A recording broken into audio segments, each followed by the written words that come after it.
வணக்கம். Next gen காணொலியின் மூலம் உங்களை சந்திப்பதிலே பெருமகிழ்ச்சி. இனிய பொங்கல் திருநாள் வாழ்த்துக்கள். தை பிறந்தா வழி பிறக்கும் அப்படின்னு சொல்லுவோம். உழவின் பின்னே தான் வாழ்க்கையே இருக்கிறது அப்படின்போம். அப்படி உழவர் திருநாளை கொண்ட இந்த மாதத்திலே சூரியனை நோக்கிய பயணம் அப்படின்ற விஷயம் ரொம்ப முக்கியமானது. மகர ராசிக்குள்ளர உத்தராயண புண்ணிய காலம் அப்படிங்கிற ஸ்டேஜில் சூரியன் உள்ளே வராரு. அப்படி அவர் உள்ளே வரும்போது எழுச்சி மிக்க விஷயங்கள் நிறைய நடக்கும். 10ஆம் இடம்னாலே தொழில் அப்படிங்கிற இடத்துக்குள்ளார காலச்சக்கர புருஷத்தின் 10ஆம் இடத்துக்குள்ளே தொழில் அதிகாரம் அப்படிங்கிற இடத்துல வந்து நிற்பார். கர்மஸ்தானம் அப்படிங்கிற இடத்துல அந்த சூரியன் வந்து நிற்கிறார். அப்படி இவருடைய வாழ்க்கையினுடைய தன்மையெல்லாம் மாற்றுவார். நம்ம தான் ஆத்மா அப்படிங்கிறோம். ஒரு ஜாதகரையும் ஆத்மாவகாரகன் சொல்லுவோம், லக்னகாரகன் சொல்லுவோம். அப்படிப்பட்டவர்களுக்கு எனர்ஜியை கொடுக்கறதுக்கு இந்த சூரியன் உள்ளே வராரு. அந்த எனர்ஜியை கொடுக்கும்போது கோச்சாரங்கள் எங்கெங்கெல்லாம் இருக்குதுன்னு பார்க்கணும். தனுசு அப்படிங்கிற இடத்துல செவ்வாயும் புதனும் சேர்ந்துருப்பாங்க. மகர ராசிக்குள்ளார சூரியனும் சுக்கிரனும் இருப்பார். ராகு கும்பராசிக்குள்ளே இருப்பார். மீன ராசிக்குள்ளார சனி பகவான். குரு வக்கரகதியிலே மிதுனம் என்கிற ராசிக்குள்ளே தன் பார்வையாலே குரு வந்து ரொம்ப கடாட்சம் பண்ணக்கூடியவர். தன் 5ஆம் பார்வை கும்பராசி மேலே வைப்பார். 7ஆம் பேர் தன்னுடைய இடத்துல வச்சுப்பார் தனுசு ராசி மேலே. 9ஆம் பார்வையை துலா ராசி மேலே வைப்பார். அதுபோல் கேது பகவான் அமர்ந்திருப்பது சிம்ம ராசியில் இருப்பார். இப்படி இவர்கள் எல்லாம் கலெக்டிவாக இருந்து நமக்கு கொடுக்கக்கூடிய பலன்களில் நிதர்சனமான பலன் அப்படின்னு பார்க்கும்போது சூரியன் 2ஆம் இடத்தில் இருப்பது தனத்தை பெருக்குவதற்கான வாய்ப்புகள் எனக்கு கொடுக்கும். எல்லாரும் தொழில் நிமித்தமாக பணம் சார்ந்த விஷயங்களில் நிறைய எண்ண ஓட்டங்கள் நிறையா இருக்கும். ஆனால் தொழிலில் நிறைய இம்ப்ரூவ்மெண்ட்ஸ் கிடைக்கக்கூடிய சூழ்நிலைகள், அரசியலிலே சில குழப்பங்கள் இருந்தாலும் ஒரு ஆதாயத்தை தேடின ஒரு வாய்ப்புகள், மழை வளம் பெறுவதற்கான வாய்ப்புகள் இதெல்லாம் இந்த மாதத்தில் இருக்குது. தொடர்ந்து தங்கம் வெள்ளியும் ஏறுமுகத்தை சந்திக்கக்கூடிய சூழ்நிலையில்தான் இந்த மாதம் இருக்கும் என்பதை மனதில் கொண்டு நாம் ஒரு ராசிக்கும் எப்படி பலன் இருக்குன்னு காணப்போகிறோம். வாருங்கள்.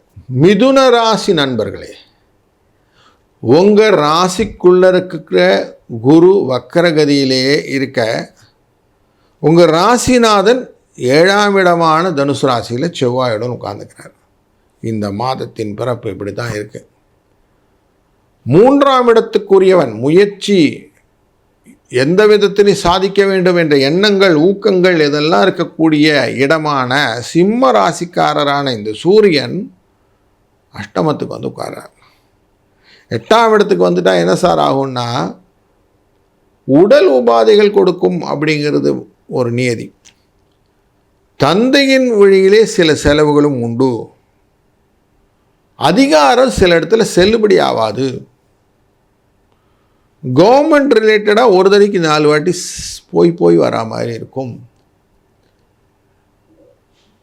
எந்தவித காரியங்களும் நம்ம யோசித்து செய்யணும், அவசரப்படக்கூடாது. அதனால் கொஞ்சம் நிதானித்து யோசித்து செய்யணும் அப்படிங்கிறத முதல்ல ஃபினிஷ் பண்ணிவிடுவோம். புதன் செவ்வாயுடன் சேர்ந்து அமர்ந்திருக்கிறார். 6க்குரிய செவ்வாய் அப்படிங்கிறனால பணம் வரும்.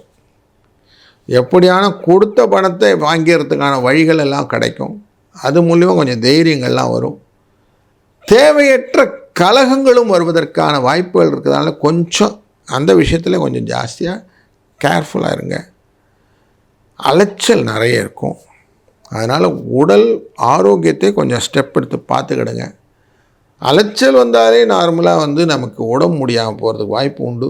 அதனால் கொஞ்சம் கேர்ஃபுல்லாக இருங்க அப்படிங்கிறதையும் இப்பயே போட்டுறேன். தை மாதம் திடீர்னு மழைகள்லாம் வருவதற்கான வாய்ப்புகளும் இருக்குது இந்த பஞ்சாங்கத்தின் பலன் பிரகாரம். அதனால் கொஞ்சம் உடலில் ஏதான உபாதைகள் இருந்தால் உடனே அட்டன் பண்ணிவிடுங்க. இது வந்து ஒரு ப்ராக்டிக்கல் இதுக்காக வச்சுக்கோங்க. ராகு உட்கார்ந்துருக்கிறது 9ஆம் இடத்துல உட்கார்ந்துருக்கிறாரு. அதனால் எந்த பெரிய காரியங்கள் பண்ணாலும் கொஞ்சம் வாட்ச் பண்ணி பண்ணுங்கள். காரியங்கள் தடையாவதற்கு வாய்ப்புகள் உண்டு. யோசித்து செய்யுங்க. அவசரமே வேண்டாம், நிதானமாக பண்ணுங்கள். இதுதான் நீங்கள் பண்ணணுமானா இப்படித்தான் பண்ணணும், இல்லைன்னா சிக்கல் உண்டு.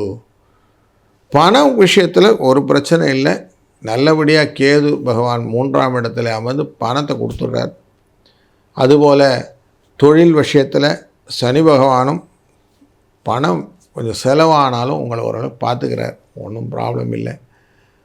அதனால் எல்லா விதத்திலும் நீங்கள் நிதானித்து செய்யணுங்கிறத மட்டும் வச்சுக்கோங்க. 8 9 10 அமர்ந்திருக்கிறார் அப்படின்னு சொல்லுவோம். சனி பகவான் கர்மகாரகன் கேந்திரத்தில் உட்கார்ந்துருக்கிறார். இந்த கேந்திரத்தில் அமர்வதனாலும் தன் பார்வையை 4ஆம் இடமான கன்னிராசி மேலே வைப்பார். அதனால் உங்களுக்கு கொஞ்சம் பக்தி ஸ்ரத்தையாக செய்யக்கூடிய காரியங்கள் லாபத்தையும் சுகத்தையும் தரும். அவசரமாக காரை மாற்றுறேன், வீடை மாற்றுறேன், அந்த மாதிரி விஷயங்கள்லாம் இருந்தால் கொஞ்சம் டெஃபர் பண்ணுங்கள். ஒரு 2 மாதம் கழித்து பார்த்துக்கலான்னு வைங்க. சித்திரை பிறந்தது அதெல்லாம் பண்ணுவோம், இப்போ வேண்டாம்.